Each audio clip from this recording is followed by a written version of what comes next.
people join in, I'll just take you through the especially the last episode. We spoke about presuppositions or beliefs of the 20% of the world. Extraordinary people have certain beliefs which help them to realign things and information which comes from outside, and bounce it off against this almost acts like the antivirus of the nervous system. So they have these. So out of the 10, I shared 5 of the presuppositions, or you can also call them generalizations, distortions, or deletions. These are sentence formats which are almost like a belief. So the first one is everything popular may not be right. Second is we have within us all the resources we will ever need. Third one is everything happens for a purpose and it is best for me. Fourth, you don't have to be the best to reach the first. Fifth, people are my greatest resource and I must pass the good forward.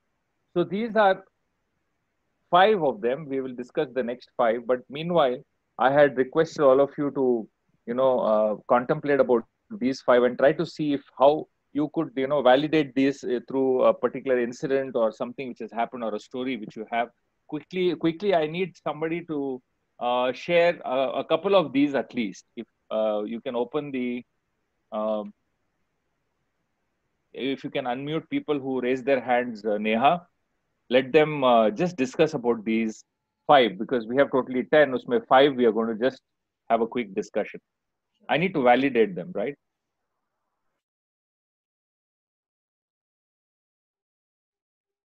Anybody? And it's perfectly okay to make mistakes. I love making mistakes because that's where you learn the most.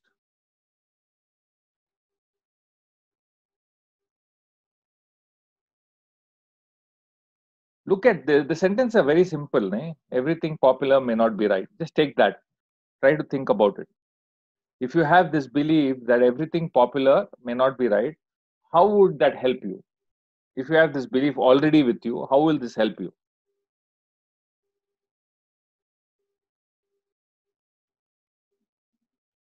Anybody?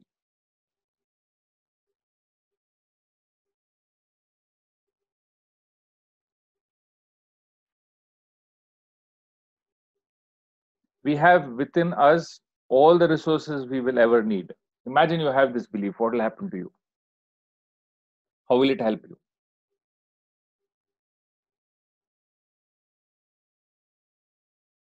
Okay, let's go back to the first one. Everything popular may not be right. How powerful this is. How would this help you actually? Imagine you carry this belief, everything popular may not be right. You will not get sucked into the popular practices, right? Popular trends, popular practices. Like, for example, dowry is a very popular practice, but it is not right. Drugs is a very popular practice, but it's not right. You understand? This is how extraordinary people align their lives. They have these beliefs which actually empower them to choose, to decide, to reject. Bribing, for example, is a very popular practice, but it's not right. So what happens? You will check every time you pick up something, an act, you want to do something, you'll always check, is this popular and is this not right? And only then adapt. Next, we have within us all the resources we will ever need.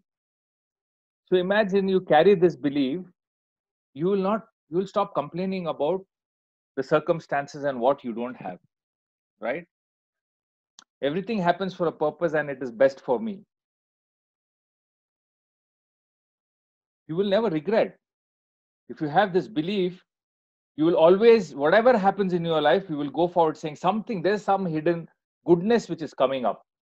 So you always are in a state of being proactive, resourceful.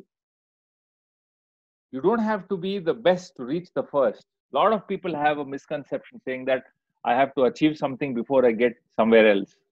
So you don't have to be that. So imagine you carry this belief, what happens to you? You're not competing with others, correct? You're competing only with your own self. It's so powerful. people are my greatest resource. A lot of people think that money is a resource, you know, talent is a resource, but actually we ignore that people are the biggest resource. If at all you go to extraordinary people and check out, they would have made things out of their life because of the network they have. Their network is their net worth. People's network is the net worth. It's very important to understand that people should be, you should connect and create bigger networks for yourself. That is your actual resource. It's not the money. Everything else is a byproduct of a network. So people are my greatest resource, and I must pass the good forward. So this is a very unique belief people have, extraordinary people have. They don't get stuck on to goodness. They always move it forward. So I hope you people have some idea of these 5 beliefs. Even not, please spend some time on them and try to contemplate. It will really give you an insight. It will give you an opening of, how extraordinary people think. This is the software of the 10 points which I'm going to share. 5 is here. 5 more are coming up. These are the totally 10 points of the presuppositions most extraordinary people carry with themselves. So just to recap, we also had this in session 4 where we discussed about predominantly how we struggle with habits. Habits are so evident that we try to change them, and habits are so auto driven within us that we are not able to change them because we are trying to address the action and not the belief. Whereas the belief is the root cause of all habits. We need to understand belief, and belief system is a structurized one. It is a structure available with us. So that's what we discussed. And then we understood that if at all I have to change any of my habit, I have to work on my belief system, which is the root, which is the core of a human being. And belief system is the gut. It is a gut feeling. It is a feeling of certainty, right? Any statement which creates a feeling of certainty is a belief. We also understood that there are 3 processes which takes place in our nervous system. It is natural to all of us. It is an available source or resource within our brain and nervous system, where any information you're witnessing, watching, listening, feeling, all the faculty, all the 5 faculties go through a process of either deletion, generalization, and distortion. So we took up a few examples of deletion, generalization, and distortion, and understood that these have both empowering sides as well as disempowering sides. So we contemplated on these 3 aspects to understand that the way we represent our linguistic patterns and the other faculties is what leads to strengthening or weakening of the belief. This is what we discussed. After which we come to episode 6, and we have a fantastic journey today. And I want you to be buckled up to your seat. Do not deviate. Be with me, and hopefully you will have a fantastic experience, a journey inside yourself today. So that's what I have planned for today. And this is one of the most exciting things which I personally really cherish. This is something I really love.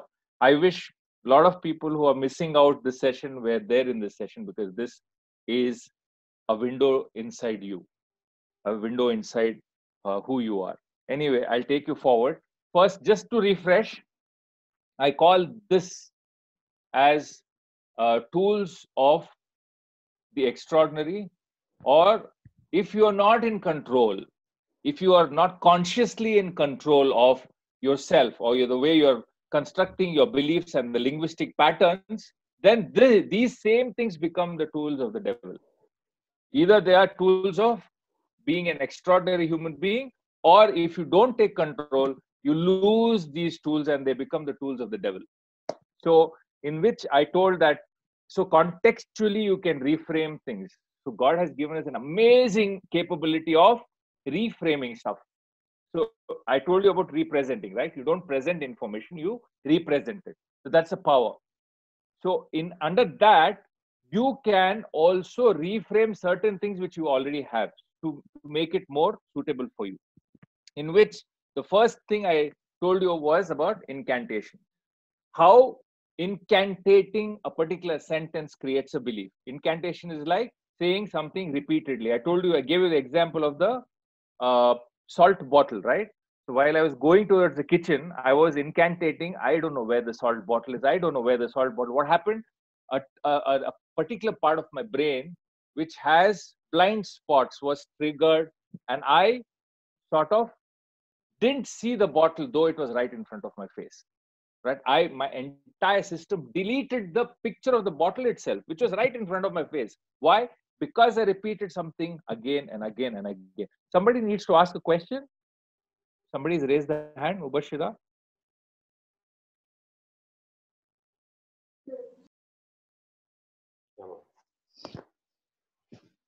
Yep.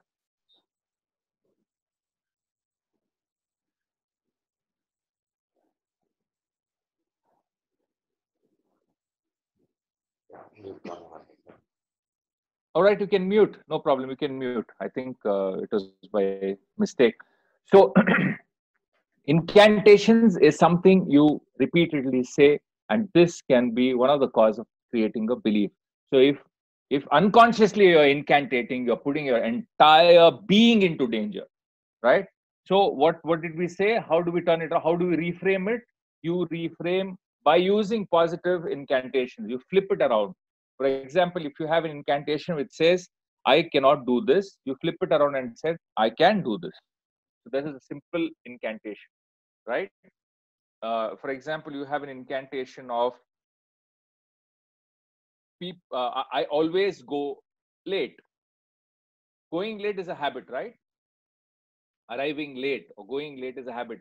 No matter what time a person is given, if a person is habituated to being late, he will go late every time. Most of the time at least, right? And there's one of the incantations which he has is, oh man, I always get late. Oh man, I always get late. Oh man. So the more he keeps telling, there's a belief inside him which aligns, and he goes and pushes the whole thing to the last minute and gets up and starts rushing. So that's his habit, because there's a belief which is saying that I am a late Latif, for example, right? So you have to flip that incantation and say, I will be on time, or people are waiting for me. I can't let them wait. That could be an incantation, right? So anything which suits you. I'm not going to put structures there. One of the most important thing about excellence is to be flexible. One of the most important things about excellence is to be flexible. You have to be flexible in learning, flexible in implementing, flexible in experimenting. Only then you will be able to learn faster. I call that accelerated learning. What somebody could learn in 1 year, if you're able to learn in 1 week, wow, you're an accelerated learner. And that happens if you have a lot of flexibility, right? You can't be rigid. You can't be like a stone. You have to be like a sponge. Second one, I said, the important thing was intensity. There are things which we say in intensity, with intensity causes firm beliefs. And there are other things which we say with a lot of non-intensity, like very casually, which actually break down our beliefs. So you have to be conscious about the intensity in which you speak to yourself and speak to others, right? What you're convinced about, you usually defend with a very strong intensity in the tone, right? If you're convinced about something, you're really, sure. So your intensity is going to be very powerful. Whereas what you're not convinced about, your always intensity will be very feeble. So when you're building a good belief, the intensity you need to speak to yourself is going to be very strong. You have to, consciously build that intensity. So if you're, for example, I'll give you an example. If a person believes that person is not that good, that there could be a different intensity in which the person could communicate with himself or herself, right? So that has to be flipped. You have to choose the intensity. So I'm not saying use a good intensity. I'm saying choose the intensity. For example, somebody told you in your childhood. So I always go back to childhood or the younger days, because a lot of beliefs have originated. Their roots are in our younger days, because we are very susceptible at that time. We are not very still not very wise. वो उम्र में क्या होता है, when people say things, we take it literally and we take it absolutely. So in some cases, for example, if somebody has said, you are good for nothing, look at the intensity. You are good for nothing, right? There's an intensity, there's a firmness, there's a conviction. Somebody told you, and then you converted, I am good for nothing. The person who told you about this told it once or twice, probably, right? After that, what happened? You adapted that and you start telling that in your unconscious mind, yeah, whatever that person said is right. I'm good for nothing. So the person starts telling, okay, he can actually incantate and use intensity. So you can keep saying, I am good for nothing. And with a lot of intensity, I am good for nothing. So how do you creatively flip that? Reduce the intensity. First of all, flip the incantation. I have to be good for something, because you're a human being. So you can flip the incantation saying, I am good for something, right? And the other thing is intensity. If at all, whatever the person said originally is the soundtrack in your mind, be very careful about what I'm telling you. Sometimes you tell yourself what somebody has told you.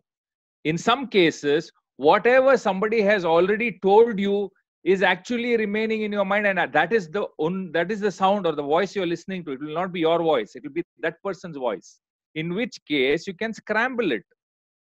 If you remember somebody has told you something harshly and it is bothering you, scramble it and make it like a Mickey Mouse noise, right? That you have that power. You can distort it, right? Here you are doing distortion of what? Sound. You are doing a distortion of the sound, or probably delete. If you can't delete it, distort it. If you can delete it, great. Say that person was not worth it. Maybe in ignorance that person has spoken about me. I want to delete. That's the best thing. If not, distort it. Make it like Mickey Mouse so that the impact is not there. And eventually overpower it with a statement you have for yourself. I'm good at so many things, right? Then recount what you're good at. So this is what I'm just trying to refresh from the previous session. The next thing I told is, so I believe questions are the software of the mind. You have, most of us ask wrong questions. The quality of the life we lead are the quality of questions we ask ourselves. The quality of life we lead are the quality of questions we ask ourselves. I gave the example of, why am I fat? A lot of people have issues with weight loss. It's a big industry. So I gave that example.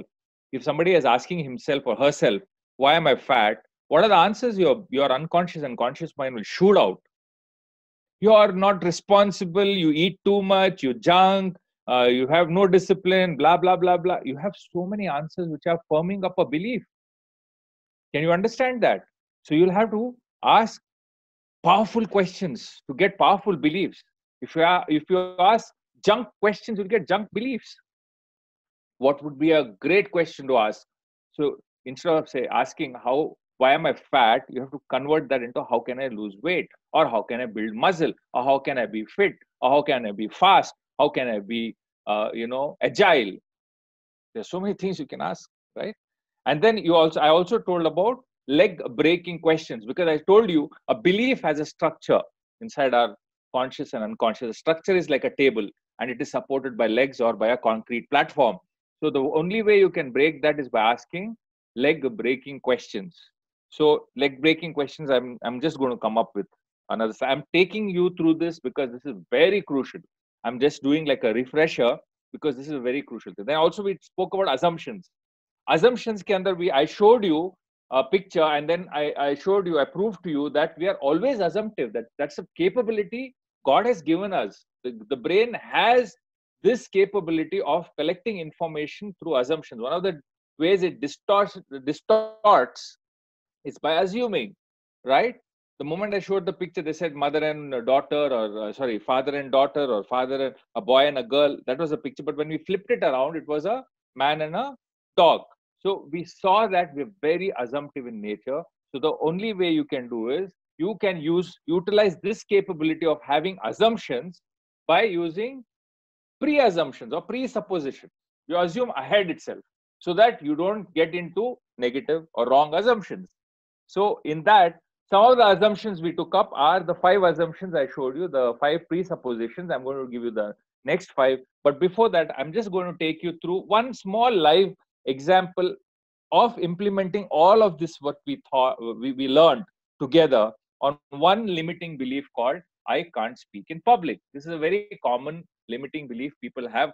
I'm not a good public, I can't speak, I'm scared of crowds. I mean, I don't know what kind of structure you have stored this belief as, but I'm just taking a generic one where I'm taking I can't speak in public being the limiting belief. And it's like a table, it's got legs, and probably the legs would have been somebody told you, you told yourself, you had an experience and you didn't do well. All those are the supports of this belief or of this limiting belief. So how do you use certain of the tools which we have shared to break this limiting belief? How can we break this?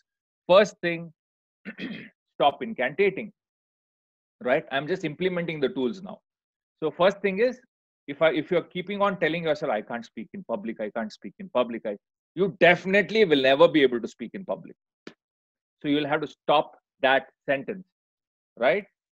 Second, start a new incantation. What could be the new incantation? I will speak in public. I'll be a good public speaker. I will learn public speaking. Anything like that could be a great incantation. So first stop the incantation, but then replace it, because once you stop, there's a gap there. You have to fill that gap. So start incantating something powerful. Second one, ask a leg-breaking question. I can't speak in public. If there's a sentence like that inside your conscious and unconscious domain, ask a question: who told you? I can't speak in public. Jab aata hai na sentence, immediately you should ask, who told you? Right? It's a very powerful question. How do you know? It sort of jitters it sort of shakes up the belief itself. Who told you? How do you know? You've never done much, so you need to try. These kind of questions, if you start putting, and then convert them to power questions. What would be a power question? Power question: how can I be a great public speaker? Why can't I speak in public is what? A disempowering question. How can I be a great public speaker is a power question. Imagine how it leads you to being resourceful. What kind of answers will you get? This is what I did, because I was scared of speaking to 3 people in my engineering. I was scared of talking to 3 people. Stage to bahut dur ki baat hai. These are the techniques which help me and most of the people who have been good on stage and in public speaking. I'm sure unconsciously would have asked this question: if enough is enough, how can I be a good public speaker? That question can actually open the door. And the last is presuppose. What is the presupposition you can use here? Anybody? Raise your hands. Give me one presupposition among the 5 we have used, which you can use here, which can help you get through this activity or this get rid of this belief. Anybody? Raise your hands, please. It's okay if you make a mistake. What is one presupposition? Yep, Hamid. You have all the resources you need in your mind. Absolutely. I have all the resources to be a good public speaker. Khalas. See, you saw that how we implemented one presupposition. So what happens? You're attacking this limiting belief from all sides, so it has very less chances of remaining inside your system. You'll purge it out, you'll remove it off, and it is the end of that. And then you start exploring a new powerful belief, and you can replace this: I'm going to be a good public speaker. That's going to be your new belief. I'm on the track of being a great public speaker. Now, what do you do? This is one personal suggestion I have got, and this is a secret I'm giving you guys. You know what you need to do? Especially when you take up goals. I want to be the best public speaker in Bangalore. Wow. Imagine if you put such a, this is a distortion, right? Powerful distortion. You are trying to, try to go and do a normal public speaking. What have you done? You've upscaled the belief saying that I want to be the best public speaker in Bangalore. You have disrupted your own system. And now that shock can create you take action, be so resourceful that you can, for you now, speaking becomes a very small goal. I want to be the best public speaker becomes a more achievable and a more calling goal. It'll call you. You're getting the point. I hope you get the point. How you need to work with your limiting beliefs and convert them into, destroy them first and then replace them with something empowering, and then take it to the next level. This is what extraordinary people do. That's how they achieve, quicker, faster in a shorter period of time. So once again, just taking you through this 5 presuppositions as a refresher. I hope you have all that in your head. And now I would like to take you through a very, very powerful exercise. For this, I need you to, as I said, brace yourselves, lock yourselves on the chair, as this is going to be an amazing, journey into your own self. So what I'm going to do right now is, I request you to just follow whatever I say, right? 100%, don't deviate. Follow whatever I say. What I'm going to do right now is I'm going to ask you to close your eyes. I'm giving you the instructions. Do not do it right now. I'm first giving you the instructions, and after that, I will actually do it with you. So the instructions are, you'll have to close your eyes. I will ask you to inhale and exhale. You will do inhalation and exhalation. Okay. While you do that, I will give you some affirmations where you feel relaxed. Then I'm going to tell you to imagine and visualize. So I'm giving you 2 suggestions. One is to imagine, one is to visualize, right? So imagine and visualize certain things I will tell you, and it is like a journey through your own mind. So I'll keep you engaged on that. And once you are doing the imagination and visualization, I will elicit a few of the important visualization capabilities, auditory capabilities, feel capabilities of your own mind and your own nervous system.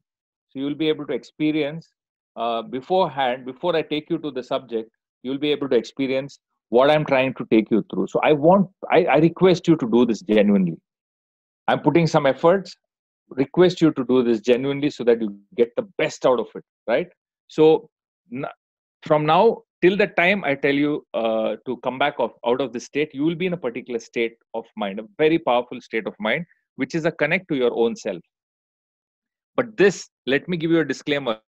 This is no technique, or this is no kind of meditation, or this is no strategy. A lot of people use this. This is already available with human beings. They take this, they use it, and they give different names of some technique or some methodology, and they try to cheat people on these aspects. This is nothing to do with this. This is something you have available with yourself. You can implement this anytime. We call it the alpha. Alpha is because it is the frequency at which the brain operates, right? It's a semi-conscious, unconscious, conscious frequency at which the brain operates. I don't want to go into the details, but basically, brain functions because of electric impulses. The brain functions because of electrical impulses. So the state of your mind, right? At the moment, all of you are conscious. I am conscious. This state has a particular frequency. When we sleep, we are at a particular frequency. When we dream, we are at a particular frequency. So alpha is a state which is very powerful, which actually gives you a lot of clarity on visualization. So I'm going to take you through this. The exercise might last about 5 to 10 minutes max, but please enjoy this exercise. And this is like a journey into your own self. And then we will come into understanding why I did this, right? So I hope you all are ready. Completely focused, 100% focused, 100% involved. The moment I say close your eyes, please close your eyes, and we will start the exercise. Close your eyes now. Inhale, exhale, and relax your body completely. Close your eyes now. Inhale and exhale and relax your body completely. I will now count from 1 to 10. With every count, you will be in a relaxed state. and experience relaxation. With every count, you will feel completely relaxed. One, two, three, four, five, six, seven, 8, 9, 10. Relax your body completely. Inhale, exhale, and relax your body completely. Inhale, exhale, and relax your body completely. Imagine and visualize yourself walking in a garden. Observe in the screen of your mind all the details you can see. You're walking barefoot, it's green grass, the temperature is moderate, the grass has dew, you can feel the wetness, slight wetness of the grass on your feet. And as you walk through, you see the different colors, beautiful plants, beautiful birds, the sounds of the birds, and the temperature being very pleasant, a gentle breeze. And as you're walking, this looks like an ideal garden. It's an amazing, vast, huge, beautiful garden with a lot of colors, beautiful fragrance, nice sounds, and a great feeling. And as you keep walking, at one of the corners, you see a pathway which looks very, very familiar.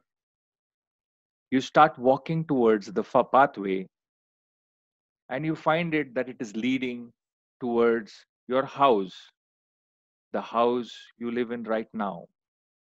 So as you keep walking through this garden, you can see that there's a pathway which leads towards your house where you reside right now.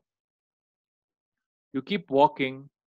As you keep walking, you see that you're approaching your house and you're excited. As you go forward, either knock the door or ring the bell of your house. The door opens, and one of the most loved person of your life has opened the door and is greeting you. Look at the person, greet back, wish the person, and get inside the house along with the person. The moment you go into your house, observe the articles, the paint color, the sofa, the lights, the table, chair, the carpet, all the belongings inside your house. Just keep observing them one by one as you walk in. Sit down on the chair or the sofa, which is the most favorite for you, to you. Sit down and experience that you're able to feel the sofa. Watch all the articles in detail. Stand up and start walking towards the kitchen. You can hear somebody cooking there. And as you approach the kitchen, you observe that your favorite cook at home or the favorite person who makes your best meals or your favorite person like your mother or your wife or your sister, whoever that is preparing your favorite dish, whatever that favorite dish is. And as you go inside, they smile at you, welcome you into the kitchen, and give you a beautiful, nice serving of that dish. And you take it in your mouth and you relish the taste. You enjoy the taste, and it is at the best. You thank them, you turn around, and you go into your room. And in your room, you go in front of the mirror, which you're used to looking at yourself. When you stand in front of the mirror, look at yourself, observe yourself, observe the details. Look at your eyes, your nose, your ears, your face, your forehead, your chin. Observe yourself, your hands, your eye color, your hair color. Observe yourself. And as you're observing, there's a pop sound, and you find an imaginary lemon right in front of your face. And the lemon is rotating. As it rotates, you focus on the yellowness of the lemon, the brilliant yellow color of the lemon. And as it keeps turning or rotating, it suddenly changes into an apple, a brilliant red apple. You're tempted. You put your hand out, hold the apple, bring it close to your mouth and take a bite, and it crunches. It's a crunchy bite. You leave the apple, it goes back, starts rotating. Suddenly disappears. You start walking out again. You walk through your entire house, observing all the artifacts, articles, the furniture kept inside your house, the colors of the wall, the colors of everything around.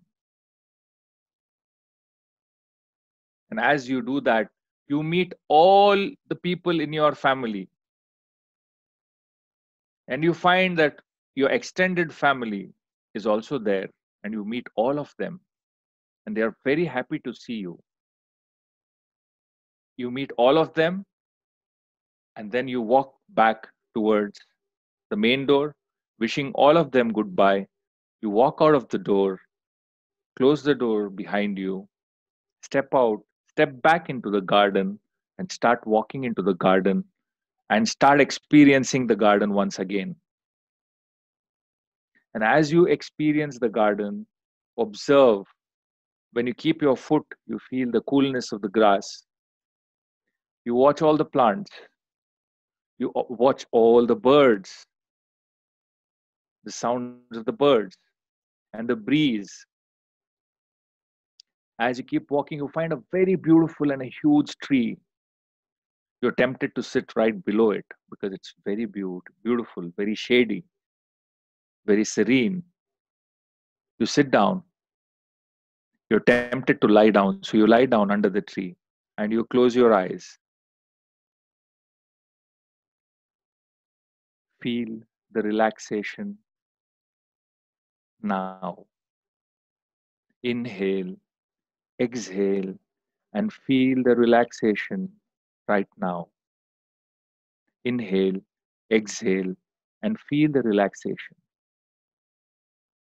I will now count from 5 to 1. With every count, you will gradually come out of this state of mind.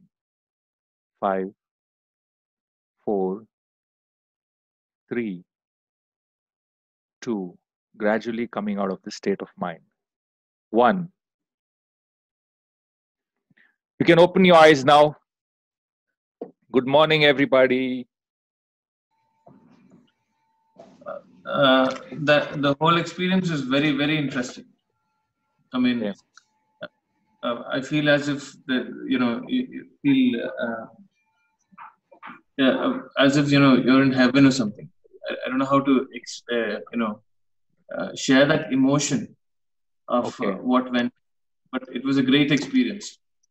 Superb. This actually helps in reducing stress as well. This exercise, by the way, that's the side benefit. Yes, go ahead. When you were telling us to do it, I was not sure whether we will be able to visualize it, but I was shocked to see how much details we were able to actually see in the visualization. The details, the wet, the grass, the fragrance, the wind, breeze, everything was actually it was real, and that was a great experience. So it is your own capability. I was just facilitating it. And for me, this is the first time I've tried it online. So it was an experiment. But anyway, I understand that when you give suggestions to a person, the human mind is so powerful. It can actually visualize stuff which can be directed. If you direct your stuff to your own mind to visualize, it will visualize what you want to visualize, right? The suggestions I gave were textual. They were just sentences. But what it created for you was a whole world, right? So just imagine what kind of visualization we do usually. Kaise imagine karte hain, right? So that was the whole thing. I went through some of the chats. I'm going through some of the chats there, and I appreciate that feedback that you have been able to. Wow, great, fantastic. Somebody is talking about their childhood house, colorful life, 95%. Yeah, if you've done 95%, fantastic. So details were visualized and much more. Okay, great, fantastic. So I'll tell you why I made you do this exercise. So first, I wanted you to experience the exercise without giving you any preconditions. So now, once you have done it, let me take you through a very crucial aspect of the human mind: content reframing. First, I told you context reframing, right? Context reframing में मैंने क्या बताया कि whatever textual or sentences you have had inside you and made that the basis of beliefs, that can be shifted, that can be reframed by using all the tools we discussed, right? Incantation se leke, questions se leke, aapke presuppositions, all those are the tools which you can use to reframe using the context. Reframing anything, not only the beliefs, even the way you represent people, right? Our prejudice happens, our partiality or our differentiation or our discrimination happens because we present or represent people in a particular way inside us, right?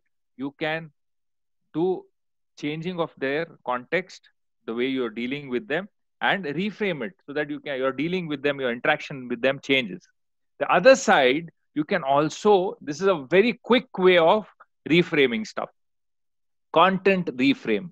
What can you do? You have so many aspects in your control that you can visually change the content, auditorily change the content, and kinesthetically change the content. All the three aspects. Now, visual के अंदर क्या क्या है? Focus, brightness, right? Color, sharpness, clarity, size, distance, all these aspects. For example, I'll give you a very, very important example. Most, I'm not saying all, so all will be generalizing it. I'm giving you an example of most sisters are scared of cockroaches, correct? Most sisters are scared of cockroaches. Fear. Fear is what? It's a belief. It's not real, right? So if you want to expand fear, it is false experience appearing real. FEAR. False experience appearing real, right? It's something false. You have represented it to yourself. So if at all you're scared of cockroaches, that is what you have built for yourself over a period of time, right? So usually I have checked with people, it is a visual. The visual or the feel. Somebody would have felt the cockroach and it was very yucky. It was very, its legs and whatever would have touched and they would have felt averse to it. And that would have been an experience they've stored. Or it would be the visual of the cockroach being a giant cockroach. So actually, when you see a cockroach on the floor, it's a small cockroach. But the representation of that is a giant cockroach in the mind, because of which the person starts shrieking and running away, right? So how do you change that? For example, abhi visual isko reframe kaise karna hai? Visually, if you have represented a cockroach or something like that, a bad experience, somebody said something wrong to you, somebody behaved in a very bad way, visually you have represented in the format of a video. So when you recall, it comes in the format of a video. You consciously shut down the video, tell them stop the video and make it a frame, right? And if it is a gigantic frame, you reduce the size of the frame. You say, let me reduce. You have to actually close your eyes, do it. If you do it repeatedly, that's what you will, store afterwards. So that will reduce your intensity of reaction towards this whole experience. So content reframing is a very powerful thing available to us. The other thing is, if you noticed, when you went into the kitchen, you were able to taste the food, correct? You were able to see the lemon. You were able to taste the apple. You were able to experience people. So it was so real. What does that tell you? Our brain does not differentiate between an actual experience or an imagination. Both of it is exactly the same. The moment you dream, for example, you're in a dream. In the dream, you'll experience that you're running, right? You actually are panting. You actually are sweating, because this is the unique capability of the brain. The brain does not differentiate between something which is really happening or something which you are visualizing. So in case you're visualizing or listening or feeling anything negative, it has an impact. It has exactly the same impact as it would happen really. So you have to be very careful. It is a very powerful thing which God has given us. Our brain, our nervous system is a very powerful thing, but it depends on how we're going to use it. Imagine if we start visualizing wrongly, listening wrongly, feeling wrongly, what will happen to our entire system? Okay, what do you think a person who has a tendency to commit suicide represent inside their head? They are in the mess, right? They're not doing it in a planned way. They have just adapted to a belief which says that they are no good, no more worth, they are no good for this world, they are no good for the people, or visually they are imagining themselves doing some kind of an act. Such a dangerous thing, right? Such a powerful tool or a weapon or a capability available with us. If it is used in the wrong way, what happens to us? We end up destroying ourselves, correct? So please be very conscious and aware of while you are conscious and aware of what you say to yourselves. The first part, the word, maine bola na, communication has so many parts in that. One is the textual format, which we spoke about, right? And we spoke about how incantations, intensity, questions, and assumptions are textually placed inside us. We also represent it visually, auditorily, and this entire experience of feeling. So we need to be very careful of what we imagine. Now, I'll give you a typical example, which is very common. That's the reason I'm giving you this as an example. The common example of somebody has promised you, it usually happens at home when the person has said, I'm coming at 4 o'clock or 5 o'clock, and the person doesn't end up coming. So whoever is at the house picks up the phone and calls, and they are not able to reach the person. So they start visualizing. So assumptive visualization. So what will be the assumptive visualization? How irresponsible the person is, what the person might be doing, still in the office or still loitering around with the friends. So any kind of visualization of this kind for a long term will cause a lot of distress. One. Second, when the person arrives at home, he will be welcomed with a fury of words. There'll be a conflict, right? So instead of that, if you are able to control your visualization and say, okay, the person must be stuck somewhere, okay, maybe in transit, is coming. So you're visually representing that. The person is going to arrive in some time, let him be safe or let her be safe. We just pray for her safety and allow her to come. And meanwhile, let us do our work. What happens to you? Your distress is gone. And then when the person comes in, you're thankful for that. So while you're looking at the words, representing the words, remember we also represent visuals, because visuals are processed very quickly inside the conscious and unconscious mind. We're very powerful. See how much of visuals, the moment I told you, 8 minutes or 10 minutes I took you through, and you were able to visualize everything so fast. Imagine somebody comes and tells you something wrong. Imagine you start visualizing and then carry that forward. You'll be in a distress, right? So be very careful with this capability of your brain, because the brain does not differentiate between an actual experience and what you visualize. This is very, very crucial. We can work more on this, because whatever I'm telling you is for sort of a summary of the entire thing, but I can work a little more closer with you later on, probably once the lockdown is done. We can work, because we would like to create more people who can enable others, because I see a lot of youngsters not understanding how to deal with their own selves.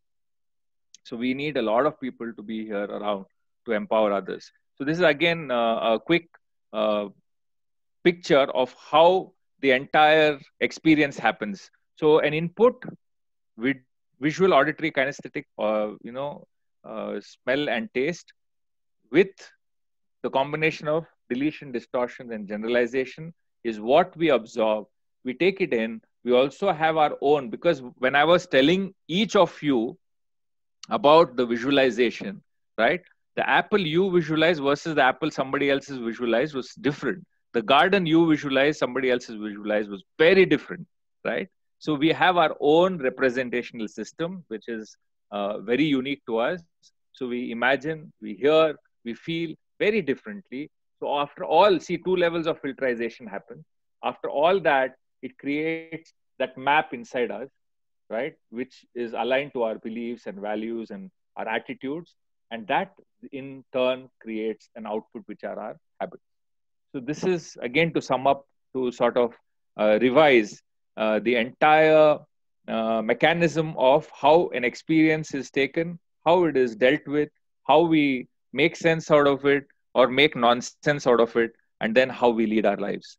So this is basically the engineering side. And to give you a quick thing, can you see a wicked man on the screen? Everybody, can you see a wicked man on screen? Yeah. Raise your hands. Yeah. How about a group of people?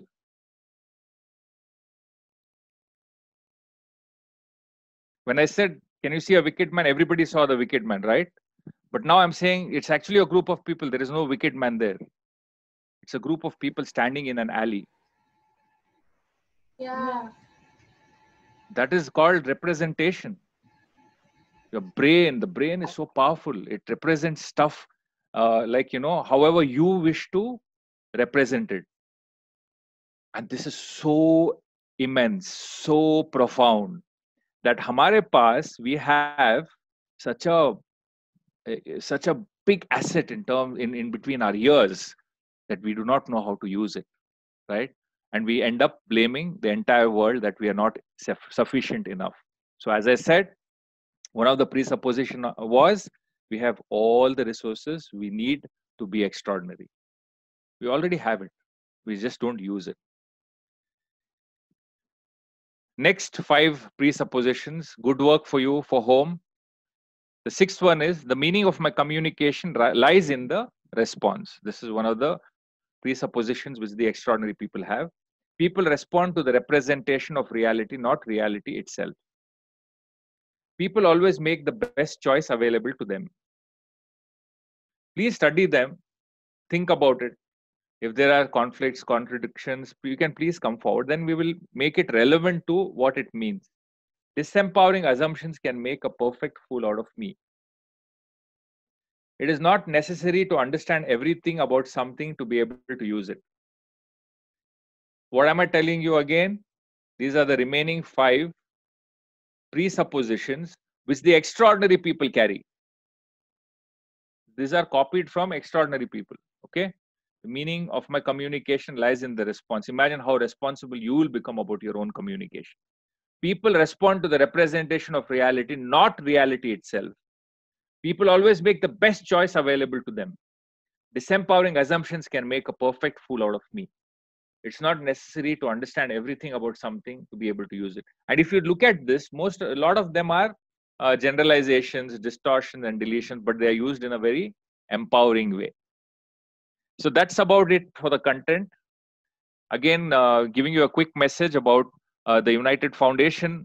We are a bunch of crazy guys and girls in Bangalore who are out there to do their little bit to the world, especially in times of distress like these. They have been doing a fantastic job together with 27 NGOs. The impact created has been recognized by the state government, the departments, and all of them, saying that how could a private group of people work with such organized precision and deliver so much of delight to the underprivileged. So if you wish to join and collaborate or contribute, you can come forward and help us out. Meanwhile, I think I'm sorry today, because we did the visualization exercise, I don't think there'll be enough time for any questions, but anybody who wishes to have a question, please raise your hands and we can probably try to answer one question. Thank you very much for your time and for being there. And we hope the next session again. I hope that this time was okay. This particular schedule was okay for everybody. If weekdays is difficult, you can put a word to Neha, and we can still organize this on Saturdays itself. But if you're okay with weekdays, Wednesday, because too much of gap is also not good. So once in 3 days is ideally good for us to move forward. Right. All right. We do have one question from Sadika Hussain. Yeah. Unmute, you can talk. Go ahead. Yes. Assalamualaikum, brother. When you said that 10% of people can't visualize, I was one among them, and I couldn't visualize whatever you said. I was just wondering why couldn't I? Then at last you said that. So can you just throw some light on that? So this is see, human beings have 5 senses: sight, sound, smell, taste, and feel. In the 5, 3 are dominant. Sight, sound, and feel are dominant. Okay. Taste and smell are subjective. Whenever it's required, they come on and they go off. So how these 3 senses work? The moment we get up in the morning, all the 3 senses are on. Sight, sound, and feel are switched on. And when we go to sleep, they switch off and get into the unconscious mode. Now, all our lives from our childhood till now, we've been influenced by people around us, or the teachers, or the learning methodologies, or the entire social structure or the environment. You call this the social mirror, because of which one of our senses becomes dominant. Either we are visually dominant, or we are kinesthetically dominant, or we are auditorily dominant. A visually dominant person, for the person to visualize, is very easy. Auditorily dominant person is able to understand sound very well. A kinesthetically dominant person is able to understand their feelings, okay, as well as the other faculties very powerfully. So there is no good or bad in this. This is what the God Almighty has chosen for us, and that's how it is. Now, as far as learning goes, learning is required. Your entire ecosystem or the people who influenced you might have been kinesthetically dominant. So while you have visuals, you have auditory with you. You listen, you hear yourself inside. You're able to imagine a few things, right? But your predominant way of learning, understanding the world is going to be kinesthetic, right? Kinesthetic in the sense you feel. The moment you touch something, you feel something, or you feel something internally, your learning or your understanding of the world is very good. Whereas visuals may and auditory may, you might be a bit lower than the normal crowd. Now, what you need to do if you want to upsize or get a better hang of visualization or listening skills, you will have to take up a few exercises which can increase those, because that is the faculty you have used lesser than the faculty of feeling, right? Now, I'll give you a couple of examples about how people who visualize behave, how people who listen behave, I mean the auditory people behave, and how people who are kinesthetic behave. Typical one example I will give you. One, people who are visual speak very quickly, like rapid, like the way I'm speaking right now. This is the way they will speak. They don't have too much of fluctuation. Their sentences are very short, precise, tuck, tuck, tuck, tuck, tuck. They speak like that. People who are auditory speak like some of the teachers we had, the Anglo-Indian teachers. They would say, typically a person who is auditory speaks like this: "Oh, my dear child, what a beautiful day," right? That would be an auditory person speak. Kinesthetic person would be like more softer, with very detailed, thought over tonality, like how I'm speaking right now. The person would think, and the person would articulate, the person would feel for what the person is saying, and so on and so forth.